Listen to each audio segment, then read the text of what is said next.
कुछ महत्वपूर्ण कार्यों की सिद्धि को लेकर अगस्त 2024 का ये महीना प्रारंभ हुआ है। देखा जाए तो अभी ये महीना 8वां महीना है और इस हिसाब से आपकी राशि भी जो बनती है वो भी 8वीं राशि बनती है। और इस हिसाब से क्या कुछ निकल करके सामने आता है इस बात को हम जानेंगे। आपके स्वास्थ्य की स्थिति कैसी रहेगी इस बात को जानेंगे। धन की स्थिति क्या रहेगी इस बात को जानेंगे। साथ ही साथ कैरियर और भाग्य की बात को भी हम समझने वाले हैं। कौन सी वो तारीखें होंगी जो आपके लिए बेहद अनुकूल होंगी, जिस समय पर कोई कार्य की सिद्धि होंगी इस बात को हम जानेंगे। साथ ही साथ कौन सी वो तारीखें होंगी जिसमें हमको सतर्क रहने की आवश्यकता रहेगी इस बात को भी हम जानेंगे। कौन से एकमात्र सर्वश्रेष्ठ उपाय से हम अब इस महीने को सर्वश्रेष्ठ महीने के रूप में परिवर्तन कर सकते हैं इस बात को भी हम जानने और समझने वाले हैं। समझते हैं प्रारंभ से आपके स्वास्थ्य से। माना जाता है जान है तो जहान है, और इस हिसाब से आपके अपने जो राशि के स्वामी बनते हैं वही बनते हैं मंगल। मंगल की स्थिति इस समय पर सप्तम भाव पर है, और सबसे अच्छी बात हो गई कि मंगल सप्तम भाव पर बैठ करके इनकी जो 7वीं दृष्टि है वो आपकी अपनी राशि पर ही पड़ती है। इस कारण से ये महीना एक बेहतर स्वास्थ्य के रूप में इसे आप देख सकते हैं। एक ऐसा समय होगा जिस समय पर आपके अंदर साहस से परिपूर्ण आप होंगे, क्योंकि मंगल साहस का दूसरा नाम ही तो मंगल है, और इसलिए वृश्चिक राशि सबसे अधिक साहसिक राशि मानी जाती है। और यही एक अच्छा प्रभाव रहेगा कि मंगल का भी मुझे इस समय पर साथ मिलेगा। कॉन्फिडेंस आपका बहुत अच्छा रहेगा। किसी भी कार्य को करने के लिए आप एक ऊर्जावान व्यक्ति के रूप में आप अपने आप को प्रदर्शित करा पाते हैं। अब धन की स्थिति। धन भाव के स्वामी देवगुरु बृहस्पति बनते हैं। देवगुरु बृहस्पति इस समय पर चल रहे हैं, मंगल के संग ही बैठे हुए हैं गुरुदेव। अब एक तरफ तो भाग्य को मंगल का मतलब आपको आपके राशि का साथ मिल गया भाग्य उन्नति में। धन की स्थिति काफी महत्वपूर्ण रहने वाली है।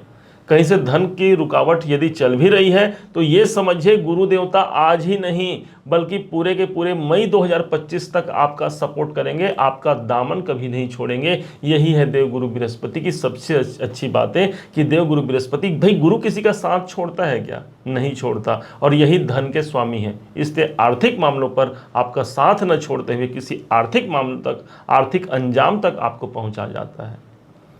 पराक्रम के स्थान को जानते हैं। पराक्रम भाव के स्वामी स्वयं शनिदेव बनते हैं, और इस समय पर सबसे ज्यादा आपके साहस और पराक्रम ही तो आपका साथ देंगे। मंगल की दृष्टि भी पड़ गई और शनि देवता भी वक्री स्थिति पर आकर के एक घर पीछे का परिणाम भी दे रहे हैं। मतलब ये एक ऐसा समय है जहां पर मेरे अढ़ैया से भी मुझे मुक्ति का एक समय चल रहा है। कर डालिए जो कार्य आपको सिद्ध करना है। फिर से शनि मार्गी जब होंगे 8.5 का प्रभाव प्रारंभ हो जाएगा। अब यहां से शनि की एक दृष्टि जारी है, कैरियर भाव पर भी जारी है, तो कैरियर के दृष्टिकोण से भी शनि आपका सपोर्ट करने वाले हैं। और ये पूरे जुलाई महीने से प्रारंभ हुए हैं, 29 जून को प्रारंभ हुए हैं, मतलब जुलाई से ये स्टार्ट हुए हैं। और वास्तव में ये समय एक ऑडिट का समय इसे आप मान सकते हैं, जिसके माध्यम से मेरे कर्मों का यहाँ पर हिसाब हो रहा है और उसके माध्यम से मुझे प्रतिफल, यहाँ पर एक पॉजिटिव प्रतिफल देखने को जरूर मिलता है। पंचम भाव स्वयं वो स्थान हो गए जहां पर राहु बैठे हैं। संतान इस समय पर दूर जा सकते हैं। हालांकि राहु की स्थिति पिछले काफी दिनों से चल रही है, लगभग अक्टूबर सन 2023 से चल रही है। तो संतान इस समय पर दूर जा सकते हैं अपने एजुकेशन, अपने कैरियर को लेकर के। राहु यहाँ बैठे हैं। शेयर मार्केट में यदि आप संलग्न हैं वहां पर सफलता दिला पाते हैं, क्योंकि 12 नंबर शेयर मार्केट को ही दिखाता है, और राहु स्वयं पंचम भाव जो कि शेयर मार्केट का मेन हाउस हो गया, वहां पर राहु बैठे हैं।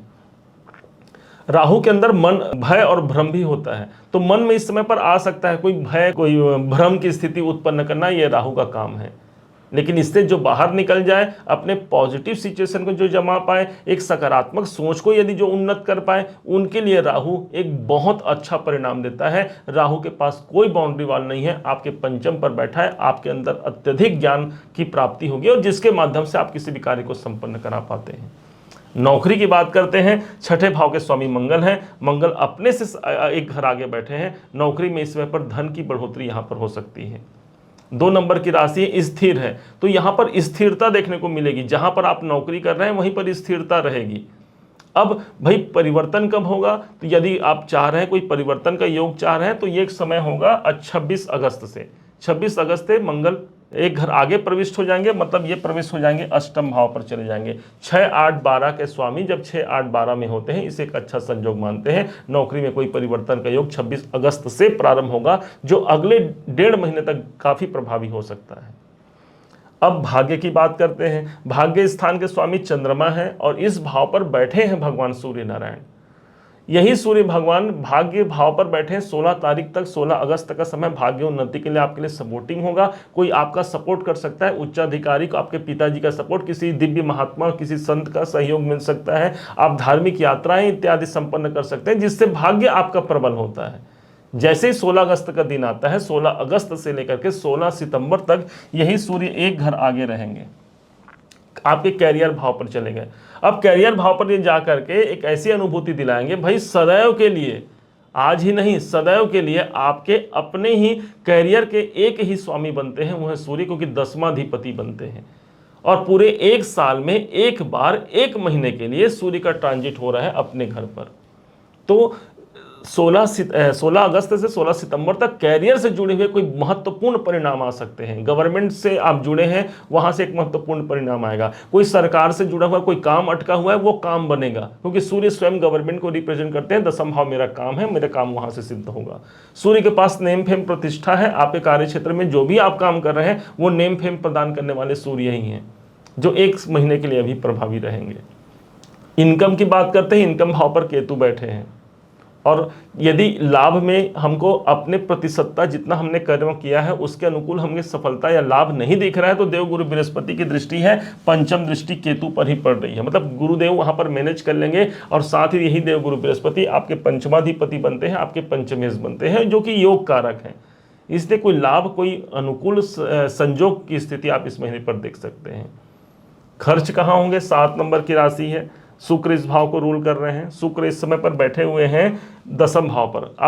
अपने कार्य क्षेत्र पर आप कोई पैसा लगाना चाहते हैं, अनुकूल समय है। अपने काम धंधों को लेकर के इस समय पर आप पैसे लगा सकते हैं। यहाँ पर कुछ यातायात से आप जुड़ सकते हैं, क्योंकि 12वां घर हमारे लंबे दूरी की यात्राओं को भी प्रदर्शित करता है। बदलाव का स्थान है और नौकरी भाव पर उपस्थित है, इसलिए नौकरी में चेंज का अवसर भी आपको इसी महीने देखने को मिल सकता है। ओवरऑल देखा जाए तो ये महीना एक महत्वपूर्ण महीना निकल करके सामने आएगा, जहां पर कैरियर की बातें सबसे ज्यादा प्रभावित होंगी। अब इसी महीने पर एक 19 अगस्त का दिन आता है, भाई बहनों का पवित्र जो त्यौहार होता है रक्षाबंधन, ये मनाया जाएगा। और ठीक 26 अगस्त का वो दिन होगा जिस दिन भगवान श्री कृष्ण जन्माष्टमी का शुभ संयोग बनेगा। इस पूरे महीने को बेहतर बनाने के लिए ध्यान दीजिएगा, मक्खन और मिश्री का भोग जरूर लगाएंगे आप भगवान नारायण जी पर, बाल गोपाल पर, क्योंकि ये सावन का महीना चल रहा है। इस सावन के महीने में भगवान शंकर जी पर चंदन, सफेद चंदन का त्रिपुंड जरूर लगाइएगा। शिवलिंग यदि घर पे है तो शिवलिंग पर ही त्रिपुंड चंदन लगाइएगा, या नहीं है तो बाहर जहाँ पर भी शिव मंदिर हो, जहाँ पर शिवालय हो, वहाँ जाकर के चंदन से लेपित कीजिएगा भगवान देवाधिदेव महादेव को, कार्य सिद्ध जरूर होंगे। कौन सी वो तारीखें होंगी जो आपके लिए अनुकूल साबित होंगी और किस तारीख में आपको सतर्क रहना है, जान लीजिए। शुभ तारीखें होंगी 5 अगस्त, 6, 7, 11, 12, 15 और 16 तारीख आपके लिए अनुकूल होंगे। इसके विपरीत जहां पर आपको सतर्क रहने की आवश्यकता होगी, 8 अगस्त, 9, 18, 19, 26 और 27 अगस्त सतर्कता की आवश्यकता भी रहेगी। यदि इस दिन भी कोई आवश्यक कार्य करना हो तो अपने गुरुवर का आशीर्वाद लेकर के, अपने इष्ट देवता का सुमिरन करके आप उस कार्य को संपन्न कराइए। निश्चय मानिए सफलता जरूर प्राप्त होती है, क्योंकि इष्ट देवता में वो सामर्थ होता है, गुरु में वो सामर्थ होता है, जो आपके तकदीर में यदि कोई बुरा भी लिखा है उसको भी वो सिद्ध करा पाते हैं, शुभ बना पाते हैं। उम्मीद है आप सबने इसे समझा है, आप सबने इसे जाना है। यदि आपने इसे समझा है, जाना है, मेरे समझाने का प्रयास यदि आपको सार्थक लगा हो, मेरे समझाने का तरीका यदि आपको सार्थक लगा हो, तो हर बार की भांति इस बार भी अपना प्यार भरा लाइक और कमेंट करना कभी मत भूलिएगा। और हाँ, यदि अभी तक आपने चैनल को सब्सक्राइब नहीं किया है, सब्सक्राइब जरूर कीजिएगा।